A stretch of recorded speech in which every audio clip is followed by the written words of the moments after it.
United electricity employees union Kadapa జిల్లా committee సమావేశం జిల్లా అధ్యక్షుడు బి నాగసుబ్బయ్య అధ్యక్షతన స్థానిక కడప నగరంలో సిఐటియు కార్యాలయంలో జరిగింది. ఈ సందర్భంగా వారు నూతనంగా ఏర్పడిన కూటమి ప్రభుత్వములకు హృదయపూర్వక అభినందనలు తెలియజేశారు. ఈ సందర్భంగా ముఖ్య అతిథిగా పాల్గొన్న రాష్ట్ర ప్రధాన కార్యదర్శి పి సుదర్శన్ రెడ్డి మాట్లాడుతూ గత ప్రభుత్వ హయాంలో విద్యుత్ ఉద్యోగులు చాలా ఇబ్బందులు ఎదుర్కొన్నారని, యూనియన్ హక్కులు కోల్పోయారని, పూర్తిగా రాజకీయ జోక్యంతో బదిలీలు ఇతర కార్యక్రమాలు జరిగాయని పేర్కొన్నారు. ఇప్పటికైనా విద్యుత్ సంస్థలు రాజకీయ జోక్యాన్ని నివారించాలని ఆయన తెలిపారు.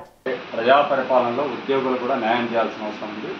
గత ప్రభుత్వంలో నిజంగానే ఉద్యోగులకు అన్యాయం చేసిన అంశాలు చాలా ఉన్నాయి. దాని మీద అన్యాయం చేసిన వ్యక్తుల మీద చూడండి.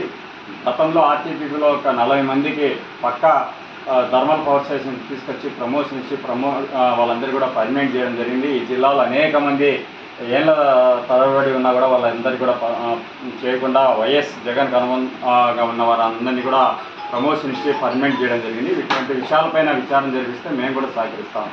రెండోది, ఈ మధ్యకాలంలో చాపాడులో ఒక అక్రమంగా విద్యుత్ కనెక్షన్లు ఇచ్చారని ఆ ప్రాంతంలో కూడా ప్రస్తావిస్తే ఎవరైతే అవినీతి పాల్పడ్డాడో, ఎవరైతే అవినీతి చేశాడో అటువంటి అధికారే ఇవాళ మళ్ళీ దాని యొక్క టీం కూడా ఆయన్నే అధికారిగా వేయడం జరుగుతుంది. అది సరైనది కూడా కాదు. న్యాయ విచారణ జరిపించండి. ఉద్యోగుల మీద, చిరుద్యోగుల మీద కక్ష సాధింపులు మానుకోండి. పెద్ద తిమింగళాలకు మీరు ఓల వేస్తారా, మరొకటి వేసి పట్టుకొని వాళ్ళని శిక్షించండి తప్ప ఆ పేరుతో చిరు ఉద్యోగులను బలి చేస్తే యూనియన్గా మేము గమ్మునున్నాం. తిరిగి ఏ విధంగా అయితే గతంలో పోరాటాలు చేసామో ఆ పోరాటాలు, ఆ నిర్బంధానికి మరీ ఇక్కడ కూడా చేయాల్సింది. అట్లాంటి అవకాశం ఇవ్వకుండా ఈ ప్రజా ప్రభుత్వము ఉద్యోగులకు న్యాయం చేస్తుందని మేము ఆశిస్తున్నాం. ఏదైతే గతంలో ఇచ్చిన హామీలు ఉన్నాయో అవన్నీ కూడా ఆ ప్రభుత్వానికి వ్యతిరేకంగా ఆందోళన చేసే క్రమంలో వీరు కూడా వచ్చి మద్దతు పలికి అన్నీ కూడా ఆందోళన చేయడం